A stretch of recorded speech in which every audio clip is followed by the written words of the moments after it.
জুলাই গণঅভ্যুত্থানের স্মারক দলিল কতটি? ২৮টি।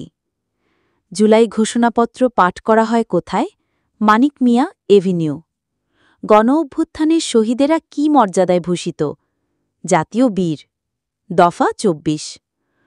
সম্প্রতি ৫ আগস্ট ২০২৫ জুলাই গণঅভ্যুত্থান দিবস কোন দেশে পালন করা হয়েছে? জাপান।